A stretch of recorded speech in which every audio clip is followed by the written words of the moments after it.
शत्रू भैया आपलं सावध झालं बर का. येऊ दे येऊ दे. मुंगाट येईल आणि सुसाट ढगात जाईल.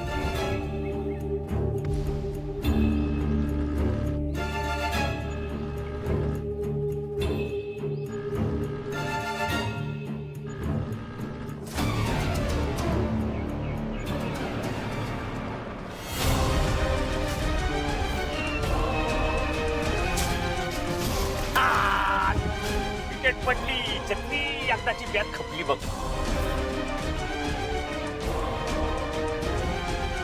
शत्रू भैया त्याला जाळायला 4 लाकडं लढायला त्याच्याच घरची लेकरं बोलवूया. थांब जरा.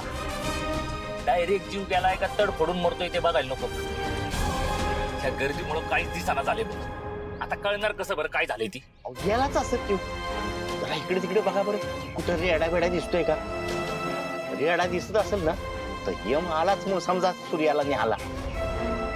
जाऊ दे दीपक. कोणतरी कुठलंय वाट.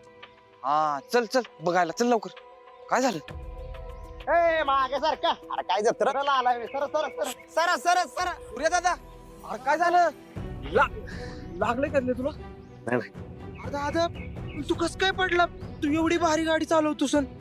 अरे ते जोगतीन मावशी मध्ये आले. मी गाडीचं स्पीड कमी केलं त्यांना वाचवायच्या नादात गाडीच घसरली. मी एक काम करतो तेज वाक्काला फोन करतो. नाही नको ते नको फोन करू. घरात उगाच काळजी करत बसतील परत. मला काय नाही झालं बरं आहे. अरे पण हर देवाचा आशीर्वाद आहे माझ्या पाठीशी. तुमच्यासारखे दोस्त आणि माझ्या बहिणींची प्रार्थना माझ्या पाठीशी असताना कशाला काय मला होते. नाही काय झालं. वहिनींचं प्रेम दादा. यांना आपण डॉक्टर घेऊन जाऊया. अहो तुम्ही काय काळजी करू नका काका.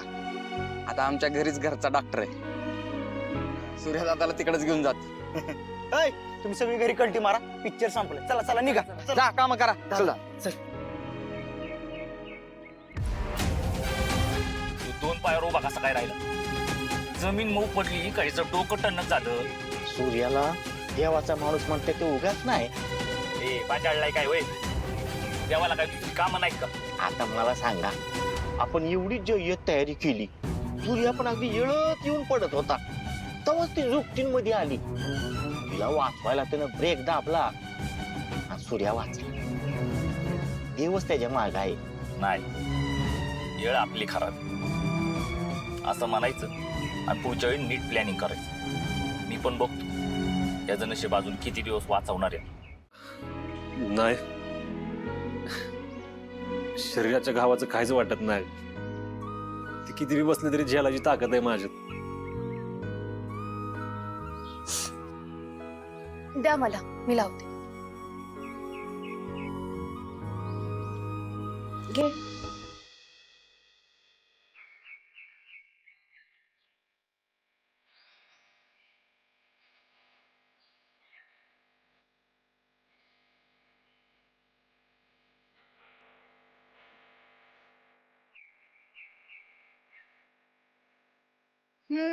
दादा तर लवकर भरवणार.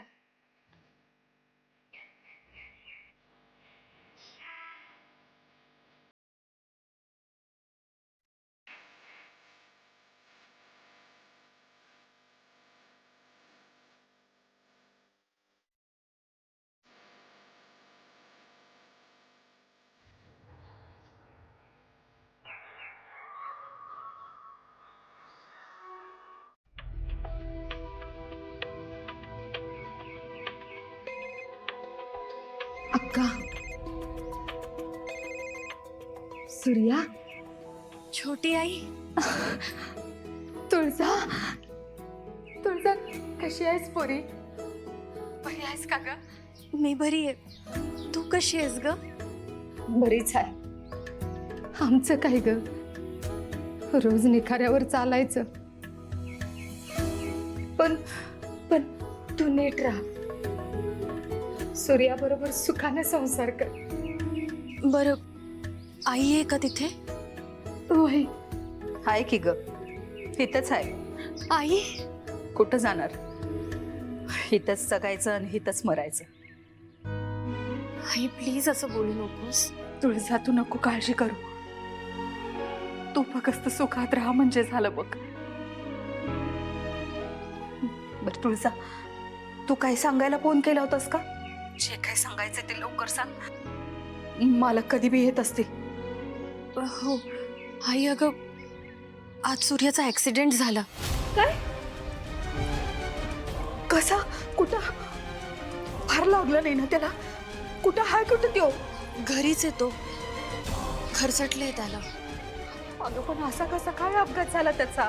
त्याला म्हणाव गाडी जरा सांभाळून चालवत जा. आधीच काय काट कमी आहेत का त्याच्या वाटेत?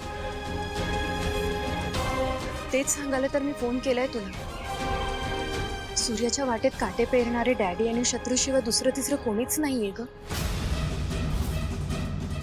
आणि मला खात्री आहे हा अपघात घडला नाहीये, हा घडवून आणला गेलाय.